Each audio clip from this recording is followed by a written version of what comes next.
Once upon a time in the city of Waukesha, Wisconsin, there lived three teenage girls, Anissa Wire, Morgan Geyser, and Peyton Littner. Their friendship would go strong and have a strong bond, but it would later find itself go down with one of the most unusual cases recorded in crime history. This is the story of the supposed human sacrifice to Slender Man. Slender Man is a fictional supernatural character that originated as an internet meme in 2009. Slender Man is depicted as a tall, faceless, and unnaturally thin figure in a dark suit. It gained popularity through online forums, fan fiction, and alternate reality games, which has inspired various works of fiction, including video games, movies, and literature. It dubs a concept revolving around this character abducting or traumatizing children, and it has become a notable part of internet folklore. It's important to note that Slender Man is entirely fictional, created for online storytelling and horror entertainment. However, the character has been linked to a real-life incident in 2014 when two teenagers stabbed a classmate, claiming they did it to appease Slender Man.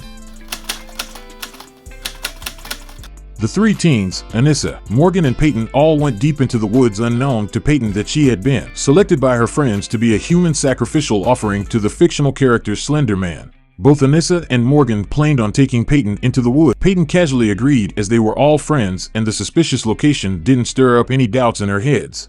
Few minutes into the game, Peyton willingly let herself be pinned down by her two friends without seeing the 5-inch long, 13 centimeters blade Morgan was concealing. Anissa lured her on as she repeatedly stabbed Peyton 19 times in the arms, legs, and torso. Two wounds were to major organs. One missed a major artery of her heart by less than a millimeter, and another went through her diaphragm, cutting into her liver and stomach.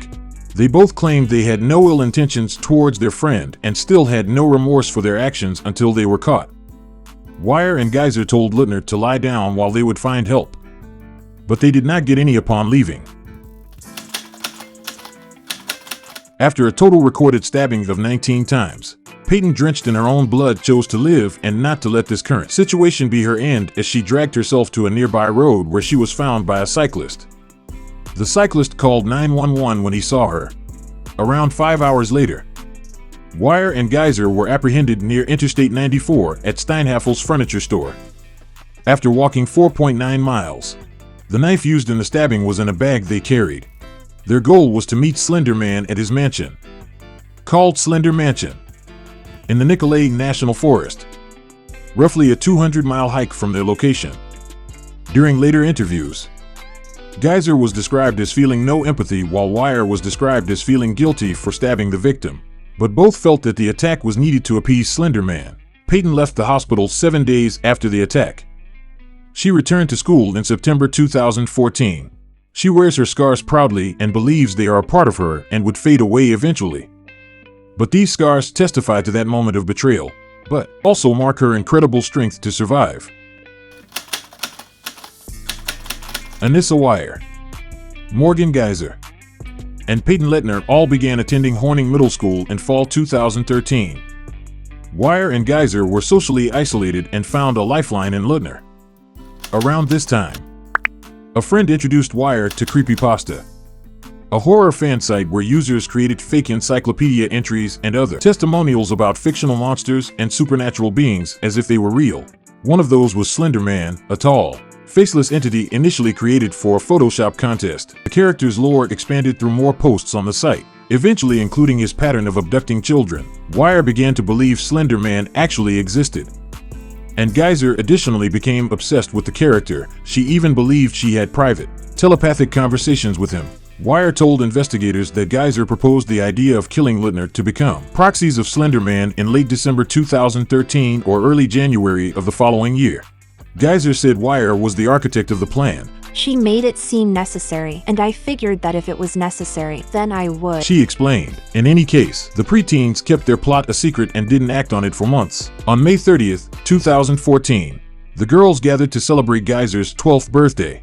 It was a Friday night, and they went to a local roller skating rink before returning to Geyser's house. They woke up in the morning, played dress up, and ate breakfast before asking Geyser's mother, Angie, if they could go outside to play. As Littner walked ahead, Geyser secretly showed Wire the knife she had taken from her kitchen. Minutes later, the two girls carried out their plan. After leaving Littner, They washed up at a nearby Walmart and wandered around Waukesha for a few hours before police found them sitting in the grass near the interstate. They were planning to walk to Slender Man's mansion, which they believed was hundreds of miles away in the Nicolet National Forest in northern Wisconsin. Both Geyser and Wire were charged with attempted first-degree homicide. In March 2015, the judge assigned to the case rejected the argument the girls acted under a kill or be killed belief. This meant that, despite their young age, they would be tried in adult court. But before she could go before a jury, Geyser reached a deal with prosecutors and pleaded guilty in September 2017. The plea deal stipulated she wouldn't be held criminally liable and would continue treatment at a mental health facility. In February 2018, Judge Michael Boren ordered the maximum commitment term of 40 years.